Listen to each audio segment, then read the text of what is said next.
Joining me on the line, he has a YouTube channel called Vinyl Rewind, and if you're into music or vinyl or both, it's kind of the perfect place for you. His name is Eric. He's the Vinyl Geek. And Eric, boy, the last time you joined me, it was to talk about the Paul is Dead stuff. Yeah. That's probably been about a year or so, right? Might have even been late 2019. It very well actually. could have been. I mean, 2020 was a little bit of a blur. But anyways, since then, what have you been up to, Eric? What's going on with the channel? For the people that may not know who you are or what you do, let's start there. Let's talk about the channel. What is Vinyl Rewind? Yeah, Vinyl Rewind, essentially, it's a YouTube channel dedicated to music on vinyl.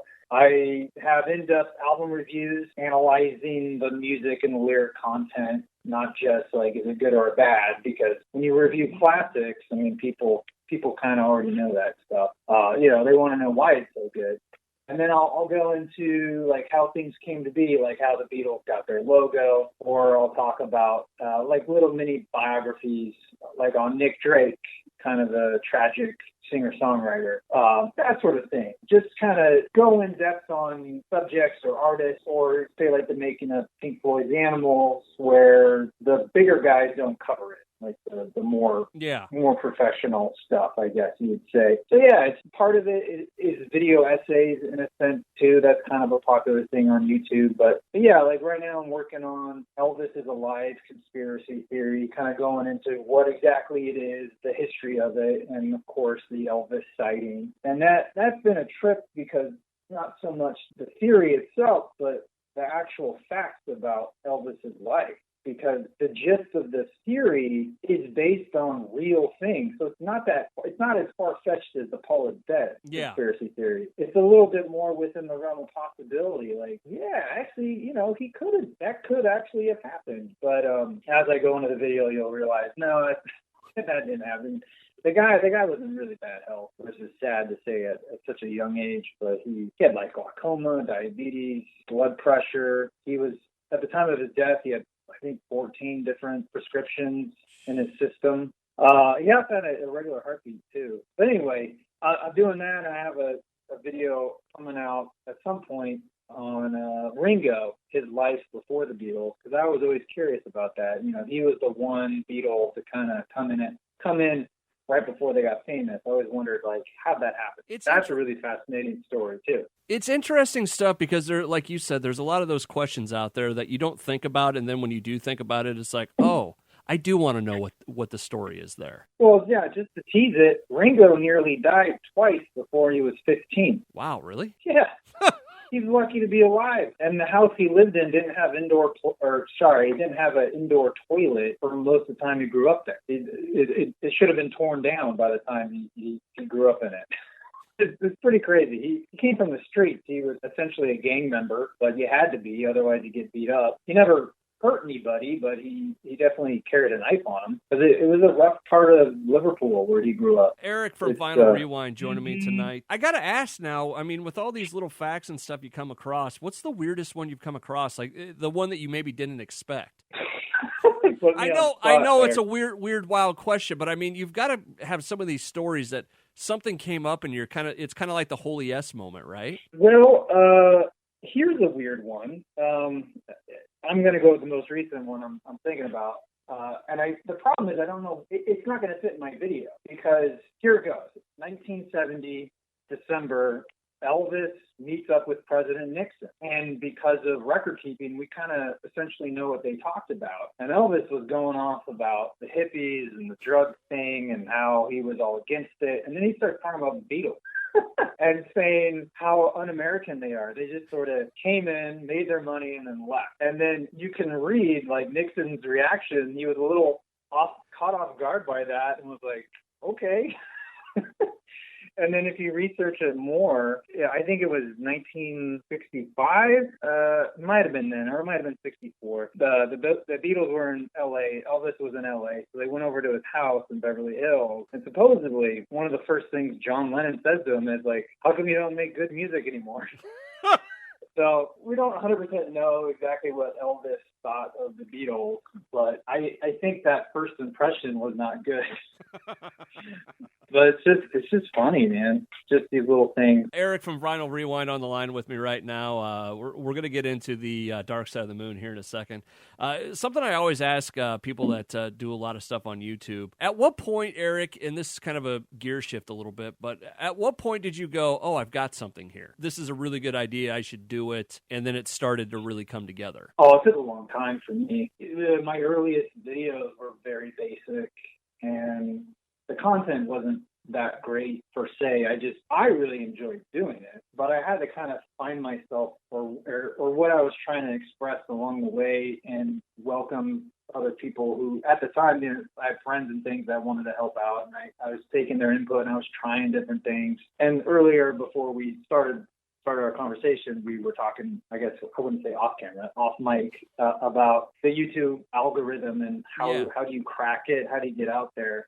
And I think, there is that aspect too, but it's also making content that people are searching for or they want to know about. Because at least for me, I find that YouTube, either someone goes there to laugh or to learn about something. I think those are the primary drivers to YouTube and a lot of that search queries. So yeah, I do a lot of research beforehand now, but I didn't do that before. But I also don't necessarily feel like the earlier videos had a lot of new things to say. Okay. And I think in order to do that, you kind of have to bring more of yourself to the table and your perspective, because you'll have a different take than somebody else. So it took a long time to sort of coalesce and to gel into what it is now. And I'm constantly improving, or at least I feel like I am, trying to make the best content that I can within 15 minutes or shorter.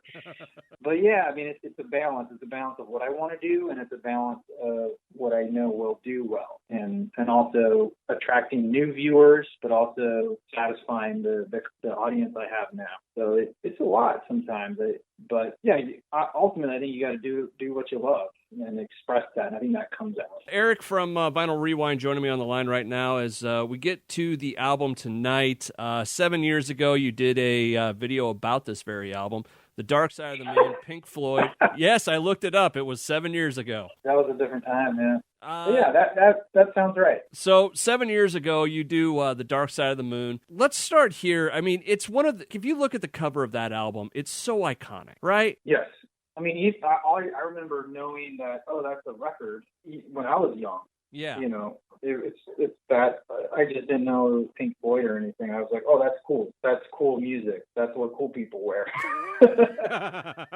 Everybody remembers the shirt. Yeah. So what was it about, like, everybody knows it's a great album, but in your kind of estimation, what was it about the album that you think makes it so iconic? Obviously, I wasn't around in 1973, so it's hard for me to really have an absolute grasp of what else was available at the time. Yeah. But I would say, just in terms of like a concept album, it almost perfected it, I'd say. I mean, yeah, you got Sgt. Pepper's beforehand, but to me that still sounds like individual songs where I realized when I was going over the video before we were going to shoot it, I was listening to the album a lot, and it finally clicked. Like, because prior to that, I just heard the singles, Money, yeah, Us and Them, and it felt very disjointed.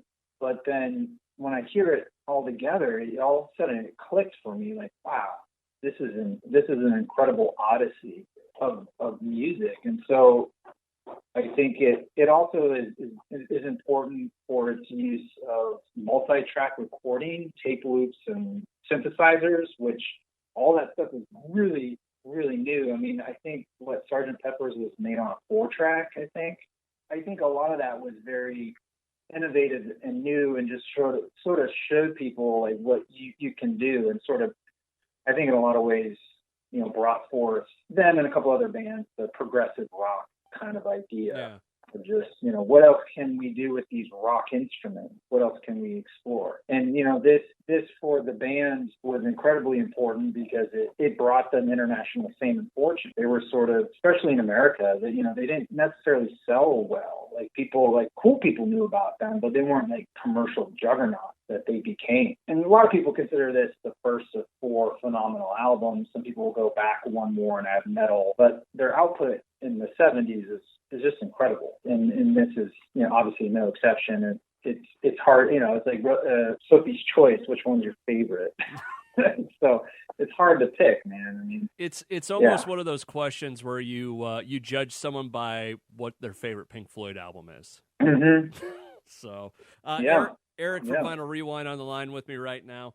The question I gotta ask: does it really sync up with Wizard of Oz? I've never tried it. Oh, I haven't tried it either, but I was thinking about it again since you reached out to me. I definitely want to try it.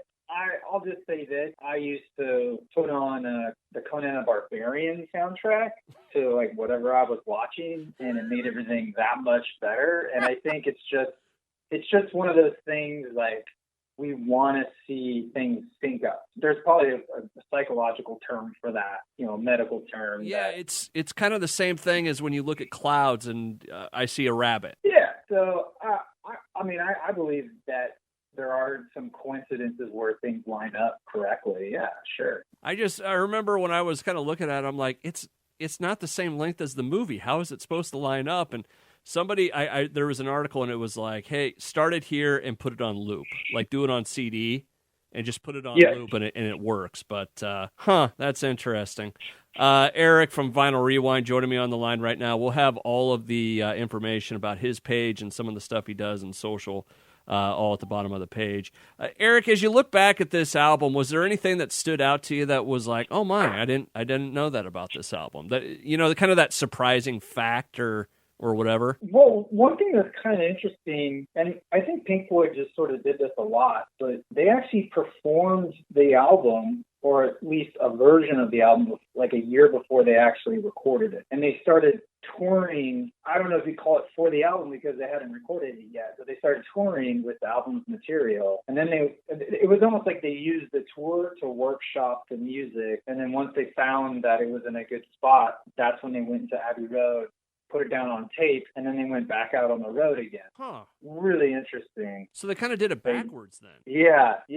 And also, they sort of, this is a tangent, but they really sort of helped to pioneer the sort of modern rock huge concert idea that we see today. Like, especially, with bands like U2 doing these crazy things, but they kept trying to push the boundaries. Can you imagine if Pink Floyd, if you had the technology of today for a concert, between all the lights, the video boards, the, theatrical stuff, can you imagine what a Pink Floyd show would be in their prime if they had all that technology? I think you can get sort of a taste of it if you check out Roger Waters' The Wall. Yeah. With the projection mapping.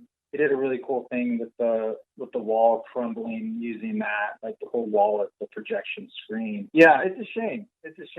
That they didn't have all that stuff at the time. It would have been incredible. I just remember as a kid at the Science Center here, the old Science Center, they had a laser light show when I was a kid, and it was set to Pink Floyd. Oh, cool. So you'd go and you'd watch it, and you'd be like waiting for the laser light tunnel to go through and all that stuff. So anyways, no, that's cool stuff. Eric from Vinyl Rewind on the line with me right now. I know you got a door you need to get painted, so we'll start to wrap this up. Eric, when are we going to expect something new from you on Vinyl Rewind? Oh man, well, hopefully next week. Cool. I have a video I'm cutting together. It's just taking a while. All right, sounds good. Eric from Vinyl Rewind, my special guest tonight. We appreciate it, and we look forward to the album. You can find all the details at the website kggo.com.